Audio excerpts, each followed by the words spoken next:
Nagbabalik ang PTV Balita Ngayon. Nakikipag-ugnayan na ang pamahalaan sa mga otoridad ng Singapore at Thailand kaugnay ng 5 Pilipino na kasama sa mga pasahero ng Singapore Airlines na nakaranas ng matinding air turbulence. Ayon sa Department of Migrant Workers, inaalam na nila ang kalagayan ng 5 Pinoy. Tiniyak din ito na magbibigay ng assistance kung kinakailangan. Matatandaang galing sa London ang naturang eroplano at nag-emergency landing sa Thailand dahil sa matinding air turbulence.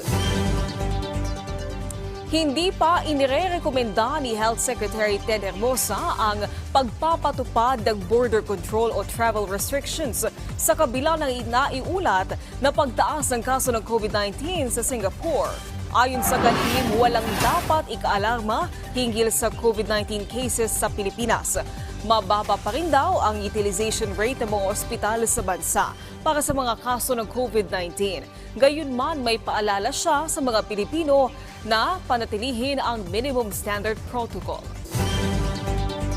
Samantala, alamin natin ang ibang balita mula kay Julius Pacot ng PTV Davao.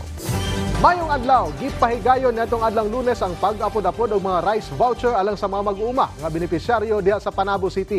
Among pagpahigayon og rice seed voucher distribution nga gipahigayon diha sa barangay Nanyo Gym sa Panabo City. Maabot sa 1.5 million pesos nga kantidad sa voucher ang gitagana alang sa mga benepisyaryong mag-uuma.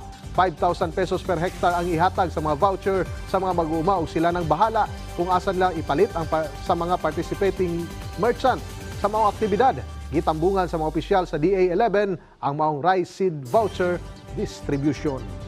Samtang natukod na ang usa ka telecommunication tower sa usa ka telecommunications company sa barangay Landang Laom sa Sakul Island sa Zamboanga City.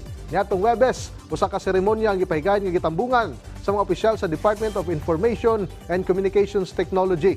December 2023 dihang gipahigayon ang groundbreaking ceremony alang sa maong tore. Kiniisip kabahin sa village project sa maong ahensya.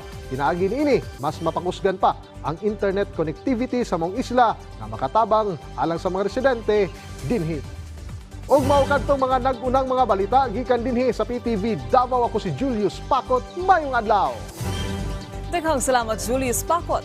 At yan ang mga balita sa oras na ito.